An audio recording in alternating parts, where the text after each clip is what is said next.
Muito boa tarde, começa agora o Agrimercado, é o mercado agrícola no meio do dia. Todos os dias, nesse horário, a gente repassa aqui os principais indicadores dos mercados agrícolas e financeiros, as cotações das bolsas internacionais de commodities agrícolas e os mercados físicos aqui no Brasil, nos principais portos de exportação e também nos principais polos de produção e comercialização do interior do Brasil. Tudo com aquele nosso objetivo diário de posicionar agricultores, pecuaristas, agroempresários, agroinvestidores também sobre oportunidades de negócios e de investimentos enquanto os negócios estão acontecendo aqui no Brasil e em todo o mundo. E a gente começa o programa desta quinta-feira, dando aquela conferida aqui nos nossos indicadores de todos os dias, começando pelo dólar, que é referência importante aqui para a formação dos preços agrícolas aqui no nosso mercado interno, que são referenciados por bolsas internacionais.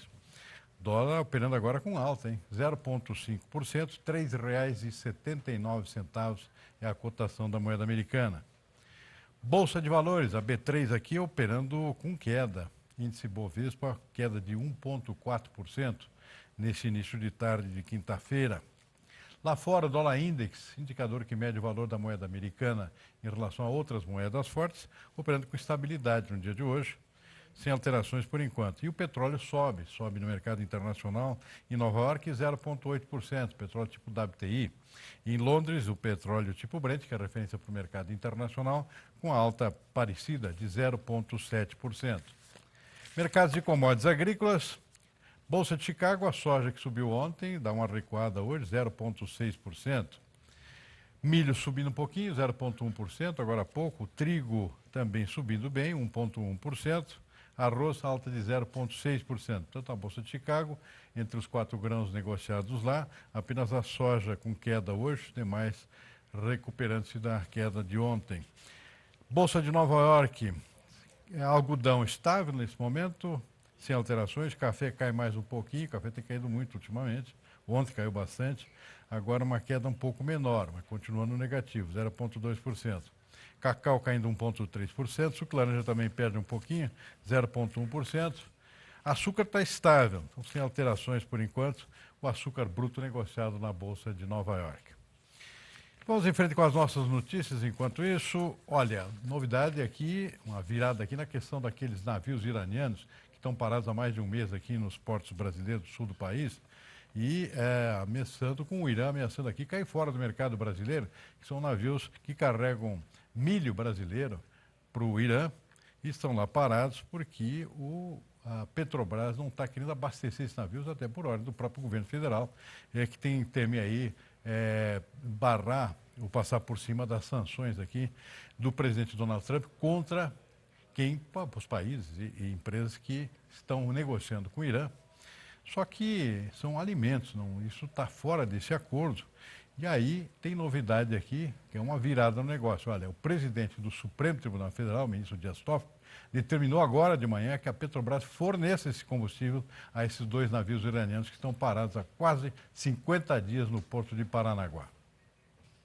A Petrobras vem se negando a vender combustível para os navios com a justificativa de que as embarcações estão na lista de empresas sancionadas pelos Estados Unidos.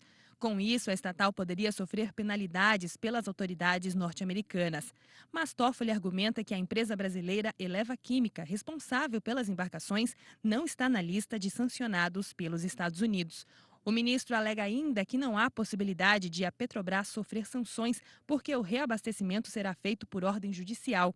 Os navios iranianos no Porto do Paraná trouxeram ureia ao Brasil e deveriam retornar com milho ao Irã.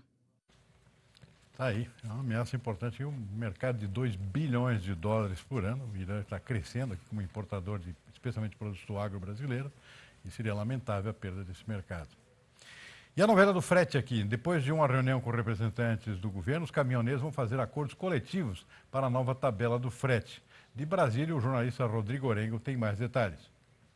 Na próxima semana, a gente deve ter uma nova tabela de frete. Isso depois de acordos coletivos de segmentos de caminhoneiros, que vão definir lá o que chamam de remuneração. Então, o preço base, ele vai continuar, o mínimo vai continuar. O que os caminhoneiros estão solicitando, pedindo e fazendo muita pressão é para aumentar a chamada remuneração, que seria o lucro do caminhoneiro no trajeto, na viagem. Agora, contam, inclusive, com uma oposição de empresários que alegam o seguinte: tabelar preço de frete é repassar, inclusive, um custo adicional ao consumidor, à ponta final. E, por isso, ingressam lá no Supremo Tribunal Federal e já apresentaram ações que vão ser julgadas no dia 5 de setembro, mesmo com todas essas negociações, essas rodadas de conversa do governo com empresários, com caminhoneiros. O Supremo pode chegar lá em setembro e simplesmente acabar com a tabela de frete, porque esse é um pedido do setor industrial, também do setor agrícola. A tabela de frete foi criada depois da greve dos caminhoneiros. O governo, inclusive, fez uma nova tabela que foi anunciada no último sábado,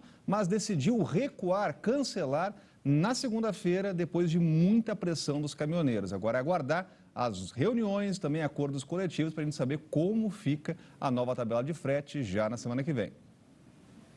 Agora, é uma excrescência essa questão aí. Olha, tabelar custo já é uma coisa que não se admite. Não é economia de mercado, né? Cada um tem o seu custo lá e tem que dar um jeito aqui com produtividade de superá-lo. Agora, incluir na tabela o lucro, isso eu nunca vi na minha vida aqui num país de economia aberta, como é o caso do Brasil. Se a moda pega, todo mundo vai querer fazer a mesma coisa, ou seja, já tabelar o lucro, que é uma coisa que tem que ser negociada. Enfim, está aí a tabela aí com pressão dos caminhoneiros aparentemente ganhando essa parada. Na próxima segunda-feira, dia 29, uma missão veterinária do Vietnã vai iniciar uma inspeção aqui no Brasil para a reabertura das exportações de carne bovina. A equipe de 3 veterinários deve percorrer os estados de São Paulo, Minas Gerais e Santa Catarina. Já está marcada para o dia 6 de agosto uma reunião para avaliação final da auditoria em Brasília.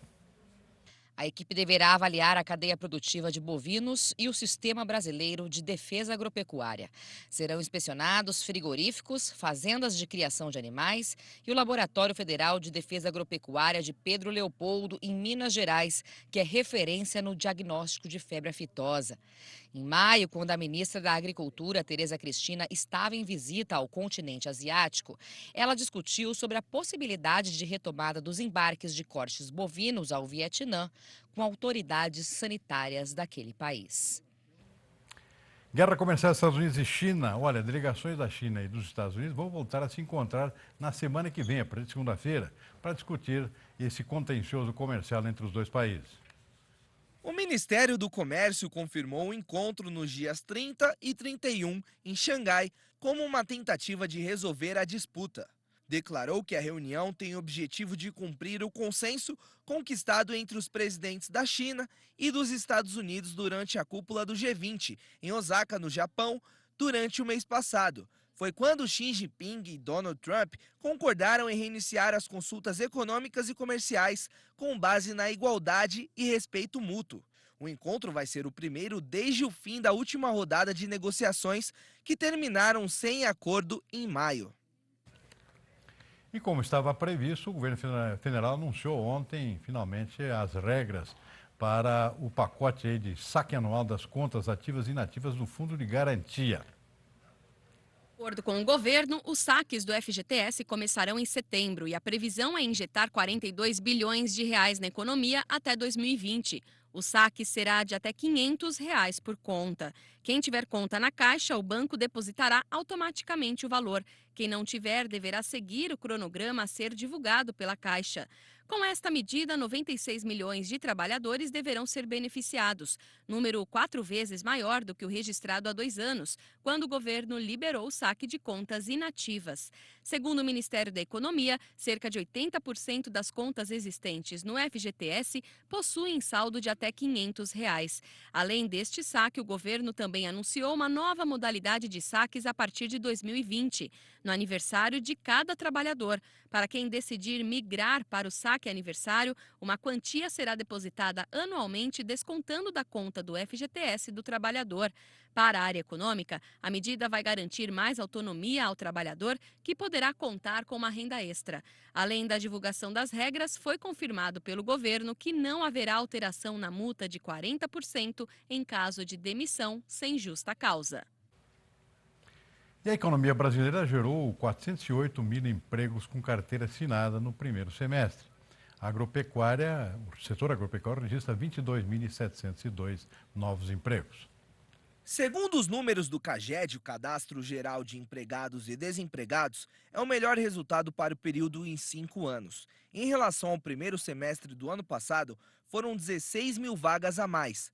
Os números oficiais do governo mostram também que apenas em junho a criação de empregos formais somou 48 mil vagas, o melhor resultado para o mês em 6 anos. Em 12 meses, o saldo é de quase 525 mil postos de trabalhos formais. Muito bem, vamos fazer agora um rápido intervalo. A gente volta em seguida aqui com mais informações do nosso agrimercado, que é o mercado agrícola no meio do dia. A gente volta já. Estamos de volta com o agrimercado, o mercado agrícola no meio do dia. Vamos dar uma conferida agora como é que está a situação das lavouras aqui no estado mais importante do setor de grãos aqui no nosso Brasil. Vamos lá para o Nortão do Mato Grosso, falar com a grande capital do Nortão, lá, Sinop. Eu vou conversar agora com o presidente do Sindicato Rural de Sinop, o Wilson José Redivo. Muito boa tarde, presidente. Obrigado por nos atender aqui no Agrimercado. Conte pra gente aqui, safra de milho totalmente colhida já, tudo certinho? Muito boa tarde. Boa tarde. A safra de milho já está finalizada na nossa região aqui. E a de soja, esse ano está com problema na comercialização, está truncado os embarques. Tem muito soja vendido, mas não está sendo embarcado em função da elevação dos custos de frete. Uhum.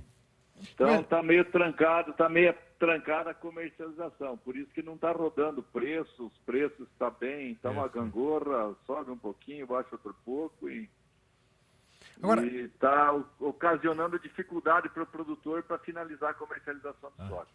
Agora, presidente, voltando um pouquinho mais para o milho aqui, como é que foi? A produtividade foi boa esse ano aí, não?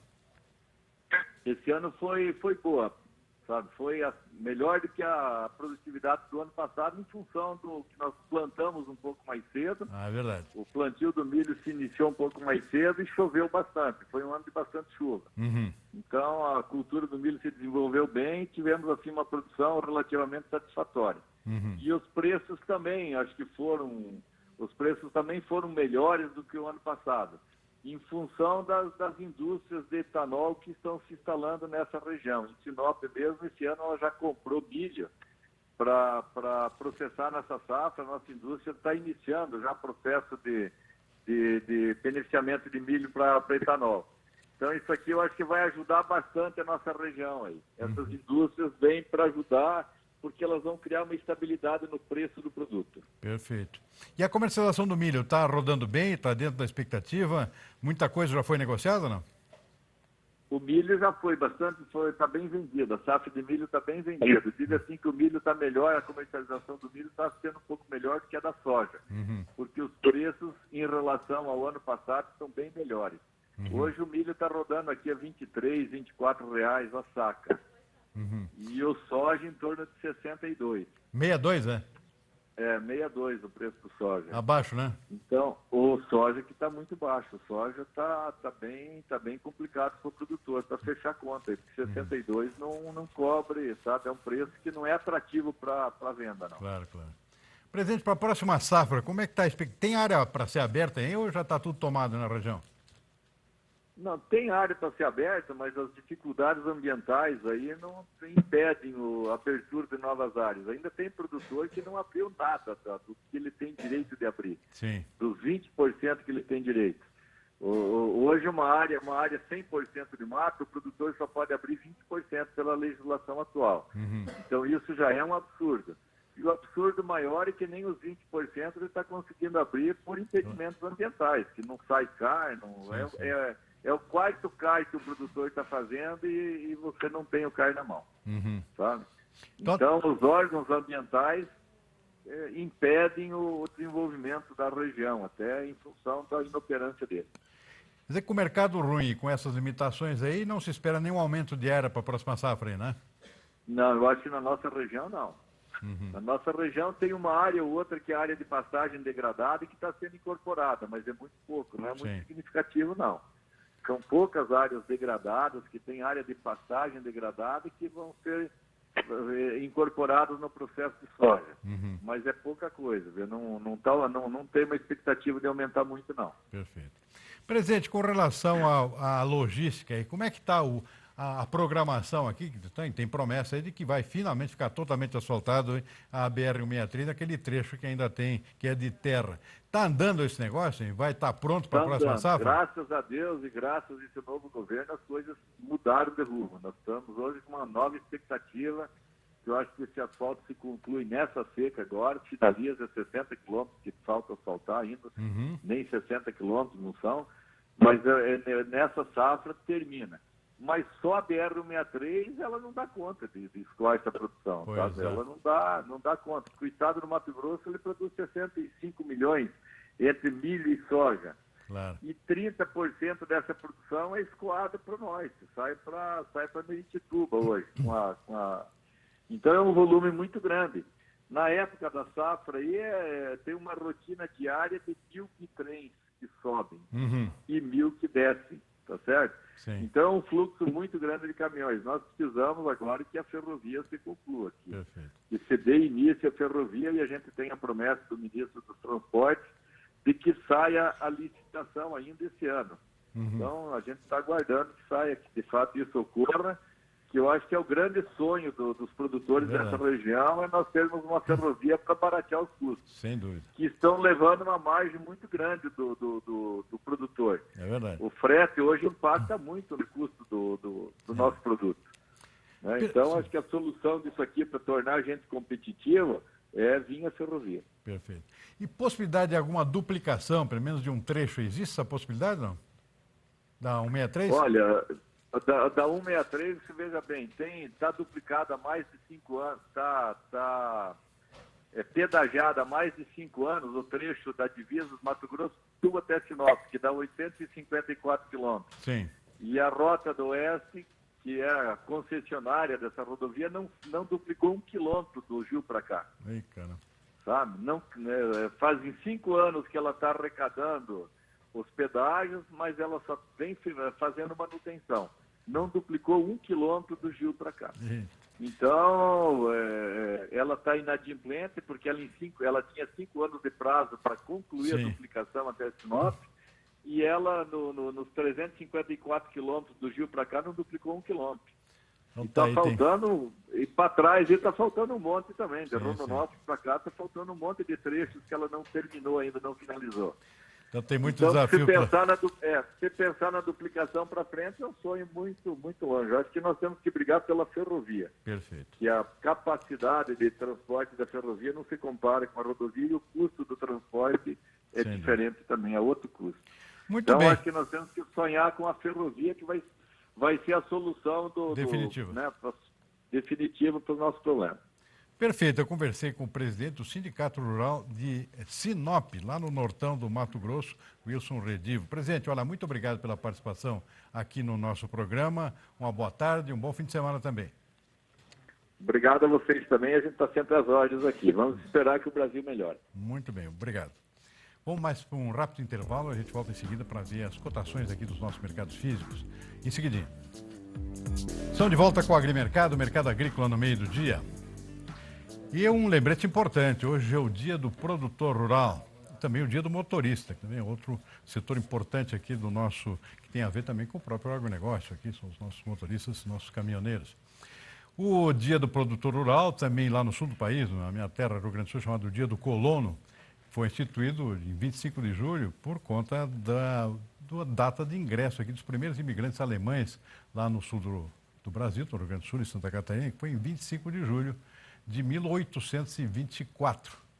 Chegaram lá, se instalaram ali por São Leopoldo e depois se espalharam pelo resto do Rio Grande do Sul e da Santa Catarina também do Brasil. Então, 25 de julho, dia do colono, nossa homenagem aqui ao produtor rural de todo o país. Lembrando que dia 28 aqui é o dia do agricultor também, esse é outra data aqui, mas é em homenagem à fundação, criação do Ministério da Agricultura. Então, dia 28 de julho é outra data aqui que também homenageia o agricultor. E hoje o dia do produtor rural, o dia do colono.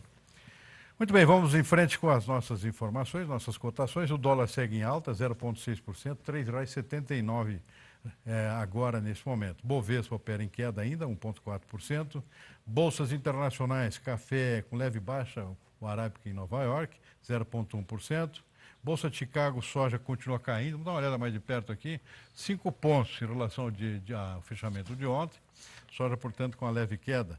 Milho, ao contrário, parece que está um pouco mais firme. Vamos dar uma olhada. A primeira cotação aqui com queda de 1 ponto, a outra está estável aqui, dezembro em diante, com preços estáveis na nossa Bolsa de Chicago aqui, referência aqui para o mercado brasileiro também. Vamos ver nosso mercado físico agora.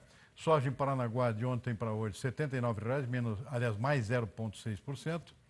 Interior do país em Passo Fundo estável, Cascavel no Paraná subindo um pouquinho, 1,4%.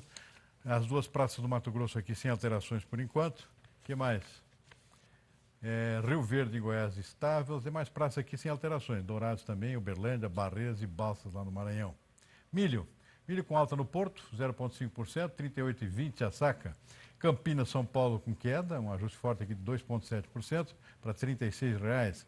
Outras praças sem alterações, vamos ver também mais adiante, Rio Verde também não. Tem uma alteração aqui em Uberlândia, trigo mineiro, alta de 1,5% para R$ 33,50. O que mais? Boi gordo sem alterações aqui, Noroeste Paulista 154 arroba.